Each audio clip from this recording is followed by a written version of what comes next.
Sri Yukteswar ji is known as the Gyan Avatar. And what does Gyan mean? Nan, it is also in fact at times. The G is silent. Uh, there are various ways to God. And one of those ways is through wisdom. A lot of us mistake and think it is through knowledge. We have to understand the difference. Knowledge will not get you to God. That knowledge, when it becomes your own experience, then and only then it becomes wisdom. Before that, it is just words that you have either read or heard someone say. So, we will start with what a lot of us do not know much about Sri Yukteswar. Before he met Master, in Autobiography of a Yogi, we come to know of it. And when Sri Yukteswar met Master, he was 55 years of age. He was born on 10th of May 1855 and he met Master in 1910. And we generally get the impression that whatever we've heard, he's a very strict guy and he was very strict in his monastery. Yes, but you need to understand what people had to say who were not his disciples.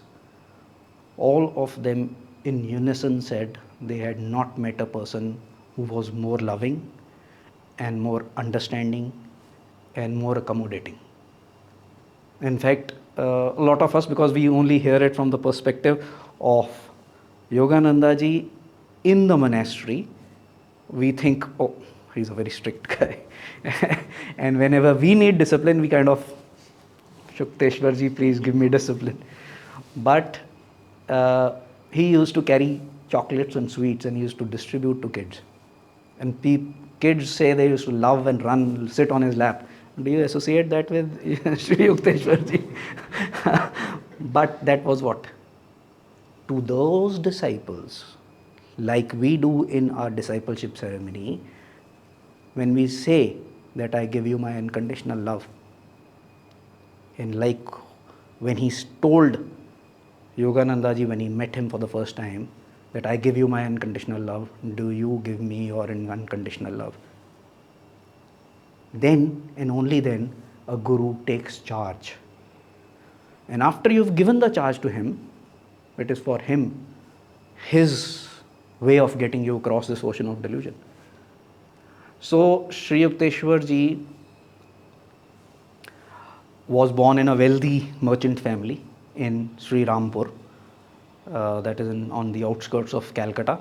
These days it is pronounced as Serampur.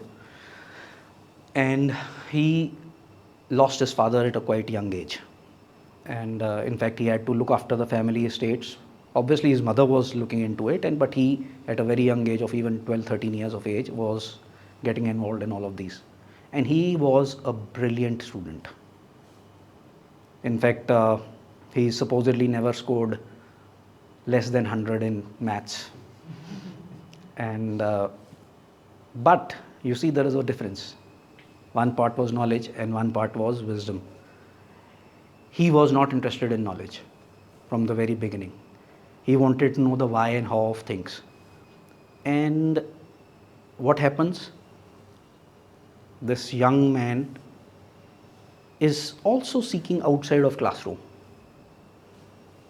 Whichever saintly figure he comes across, he goes and sits at the feet of that person, listens, tries to imbibe what they have to say. One of his earlier teachers was a lady Sufi saint. He spent quite a lot of time with her.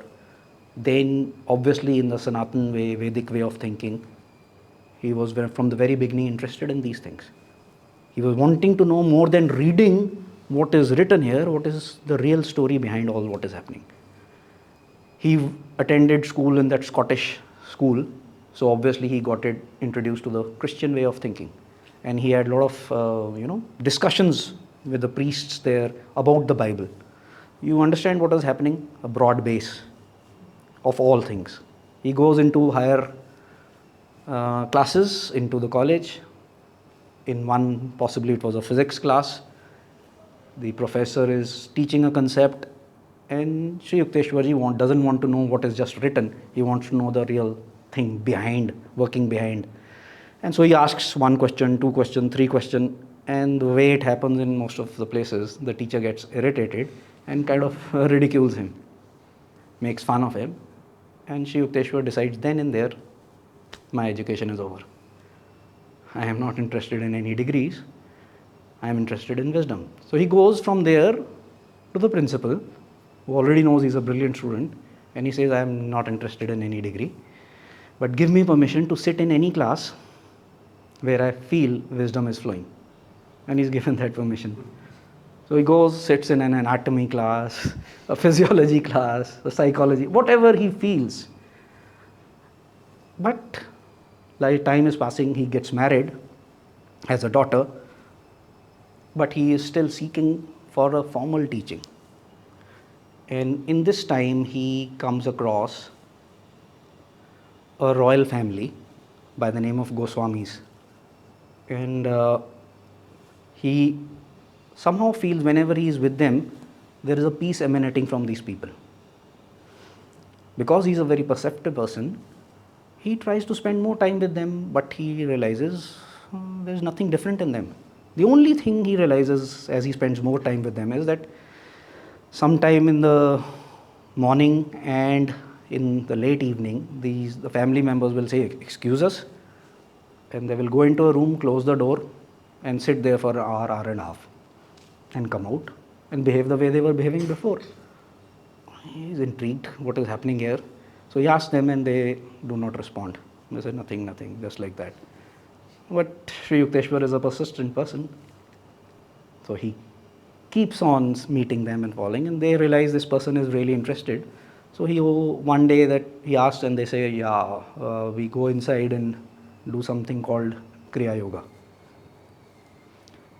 And we have a guru by the name of Lahiri Mahasaya. The moment Sri Yukteswar hears this name, something changes in him, and he knows this is the person he has been seeking all his life.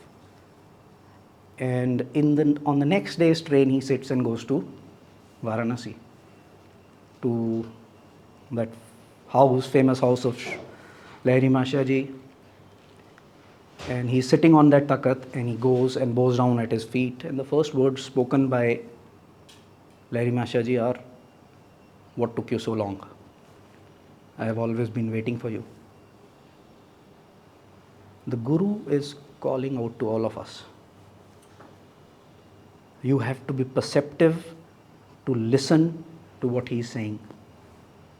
And if you are perceptive, all of us are receiving our soul call.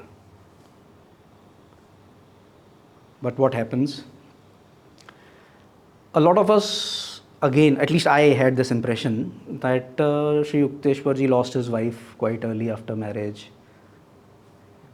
And however, we get this, at least I got this impression, because by the time we come to know of him, he's 55 years of age, and the wife is not there, and he's already a Swami. So when he has gone and met Lahiri Mahasaya, he was 28 years of age at that time. And he becomes a very devoted follower of Lahiri Mahasaya, following the teaching and spending a lot of time with him. And when he's 39 years of age, in 1894, he is told by Lahiri Mahasaya to go to the Kumbh Mela, which was again at that time held in Prayagraj. And he goes there. By this time, he has this, because he's a scientific bent of mind, and he's got teachings of the Vedic teachings, and he has Kriya Yoga, he somehow feels that these real wisdom teachings need to be known to the people in the West. And what the scientists are doing in the West, that science also needs to come to India. And this thought is repeatedly coming at him. And it is that time that Lahiri Mahasaya tells him to go for Kumbh Mela. He goes there, sees the facade, and he's saying, where are the real saints? What are these people doing? Getting into some strange shapes, putting something on top of them. Where are the real saints? And at that moment, A young man comes to him and says, my guru is calling you. He's sitting underneath that banyan tree. And that banyan tree still exists. That's on the far bank of the Ganga river. If you get a chance, you should go there. And he reaches there, and whom does he meet? Mahavatar Babaji. But Babaji has put a veil on him. He is not able to recognize him. Though obviously he had not seen him before in his life, but it is said that the young Lahiri Mahasaya ji resembled Babaji. Babaji always retains the age of say 23, 24. Anyhow, why I am emphasizing on this point is, at that meeting, Babaji calls him Swamiji. And Sri Yukteswar says, but I am not a Swami. To which Babaji says, to whom I give this, whatever is said from me comes true. Now we need to understand this point very importantly here. There's a big thing happening here. It's just not a small statement made by Babaji. In 1894, Sri Yukteswar ji was married. His wife was alive. And Babaji called him a Swami. What does it mean? The Kali Yuga way of thinking was changing. And who better to come and tell than Babaji? So if anyone has any doubts that a Swami should be married, not married, or all those things, if you still have doubts, I have got nothing to say. But what was happening here? He was teaching, giving the teachings of Dwapar Yuga. This is from where I will bifurcate from his history, because the remainder part most of us know, because those are the days he spent with Yogananda ji. But in the holy science which he wrote, which was given a task to him by Babaji in this very meeting, he gave this theory of the Yuga theory. And the Yuga theory was that the calculation, he says that when the last Dwapar Yuga ended after the Mahabharata and Krishna left his body, at around that time the Pandavas, Yudhishthir gave up his kingdom and gave it to his grandson Parikshit.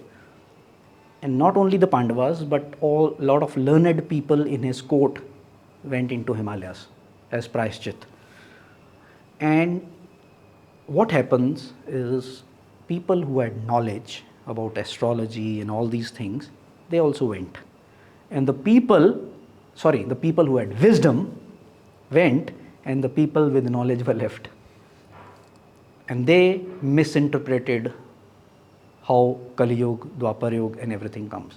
What Sri Yukteswar says is that our sun has a dual star. So the sun is not just going around the Vishnu Nabhi in a huge circle, but this planet, this sun, which is a twin sun of our sun, is actually rotating around each other and going like this. And there are many planets and there are many things that are being seen in the present universe. However, till now, we are not aware that this motion is happening to the scientists are not aware of this motion. So what he said is, this circle, say this is our sun and this is the twin sun. So and this is, say for example, the camera is the Vishnu Nabhi. So when we are farthest away from the Vishnu Nabhi, it is Kali Yuga.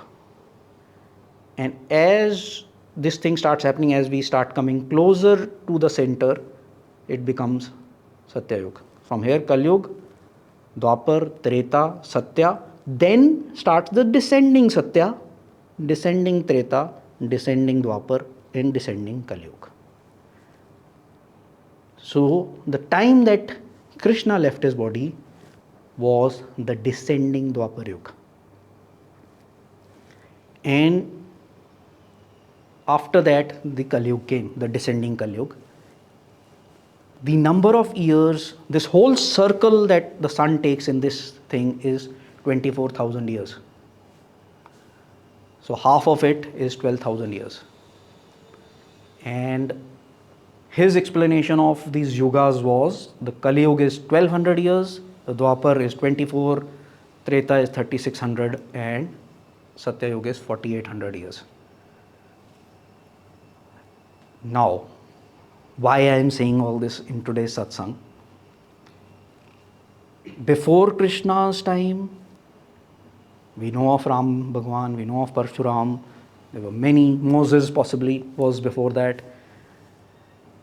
After Krishna Bhagwan and the time of Pandavas came Buddha. First came Mahavira, then Buddha, then came Jesus Christ, and then came Muhammad, and then Guru Nanak and Kabir, and you name when the cusp was coming. Now, what was happening? Try to understand. Whenever the Yuga change is happening, a lot of avatars and saints come because they have to herald in the mentality of human beings at that time. And here is where you will understand why the teachings of these saints appear to us to be different. That Krishna said this, but Buddha said this, but Jesus Christ said this, Muhammad said this, and Guru Nanak said this. And then we know that all of them have said God is one. So what is happening is the teachings change according to the mental capability and of the society at that time. If at a particular time someone comes and talks of, say, Treta Yuga time or Satya Yuga teachings to us now, most of all say, what is he guy saying? Not relatable. So, which is the best teaching for us? The time when, according to this theory, when Krishna left his body was approximately 700 to 800 BC. 1200 years from 700 BC downwards comes Kali Yuga, descending Kali Yuga, in which Mahavira, Gautam Buddha, Jesus Christ came, and it reached the lowest point in 5th century AD, 1200 years, when Muhammad came. Then it started rising. For 1200 years it rose till 1700 AD. And that is the time, the cusp period, which we will not get into today, is started. And you see the changes that have happened in the scientific world, in the perception of a human being at this time. So, in this time, which teaching do you think is the most effective, which is understood by us? The teachings of Gita, the teachings of Krishna. Because these are the teachings which were applicable and the most suited for the human brain. They were suited in the descending Dwapar Yuga going into Kali Yuga, and now we are in the Kali Yuga to Dwapar Yuga. And which are those teachings? Kriya Yoga. Because this is exactly what Krishna gave to Arjuna, the Kriya Yoga. Swami, a lot of us think that Yukteswar ji is no more. Is he able to come and help us? Okay, so I'll tell you two stories. First is, you've heard of Dr. Lewis, the first disciple of Yogananda ji in America. Master left his body in 1952, and I think so Dr. Lewis was around 1960, if I'm not mistaken. Now, this is a story told by his wife, who was also a Kriyaban. As he was becoming older, he was having some physical issues, so he was taken to the hospital for routine checkup, and some issues were found and he was kept there. But he was, you talk of discipline, he was such a student that he, in that state also used to do Kriya every day. So he used to say, the bed, roll the back of the bed up, and he'll sit, and Mildred was his wife's name. She used to sit next, and they used to do Kriya together. On the day he left his body, Same thing happened. He's sitting up and she says, I closed my eyes and I was doing my Kriya, and it must have been a minute or so. She heard a intake Kriya breath, which was so loud that as she was brought out from her meditation, and it was a long but a huge inhalation breath, and she looked, opened her eyes, and the face of Dr. Lewis was of Sri Yukteswar. And in that very moment, that breath went in, his eyes went up, and he said, bliss, bliss, bliss. And he left the body. Don't ever think that the masters are not there with us. But you might say now that this was master's first disciple. So I will not say this story, I will read it to you. This is a story told by Swami Aditya about a person during COVID times. I'll read what has been written because I think so it's better reading it. Mr. Bhuvan Pal Singh joined the online classes in Pune during the first wave of COVID and became a Kriyaban. I immediately recognized him as someone who felt like an old friend. He was sincere, with deep yearning and humility, and asked many questions to refine his spiritual practices. Mr. Bhuvan's lifelong yearning had been to leave everything and go to the Himalayas, but he found himself supporting the entire extended family of 35 people, something he did quite happily and very well. During the first wave of the pandemic, he took retirement from his successful corporate career. Soon after, Bhuvan began his Kriya practice. He was diagnosed with a rare malignant cancer of the muscles of his right forearm. Expert advice from the best doctors in the country informed him that little could be done. With tears in his eyes, Bhuvan related the story. One day, I was undergoing a PET scan to assess the spread of tumor in my body and found myself alone in a hospital room. As I sat there, I prayed to the masters. I am feeling very alone. I instantly had a vision of the form of Sri Yukteswar ji in front of me. As his life-size form slowly moved towards me, it shrunk in size until he became very small, entered into my body through my spiritual eye. From within I heard Swami Sri Yukteswar say, Bhuvan, don't feel alone or afraid, for I am in every cell of your body. Bhuvanji continued his daily Kriya practice, and although he followed the suggested treatments, his health deteriorated over the months. And on 26 January 2022, he left his body. 2 days later, his wife Anupama had the following experience. I was awakened early one morning by the sound of the main door of our house being unfastened. As I opened my eyes, I saw a bright yellow light falling on the door. And curious to see what this light was, I moved towards it. Just then I heard and saw my husband in physical form, seated in the living room in meditative pose, his gaze uplifted. He said to me, Anupama, don't move. I am exiting now. I stood still and watched my husband exit into that light. A couple of hours after this experience, I got a call from my niece in New Delhi. She told me that the previous night she had dreamt that she saw a bright yellow light fall on our house, especially on the main door. In the dream, she saw her uncle Bhuvan enter that light. So these masters are there for us. And as the chant that was played today, when I die, look into mine eyes. That is what we are waiting for, because we all have to realize we are not this body. Don't be attached to this body. I think the whole teaching is about learning we are not this body. Our gurus are there for us. We are gathered today to pay our special respects to Sri Yukteswar.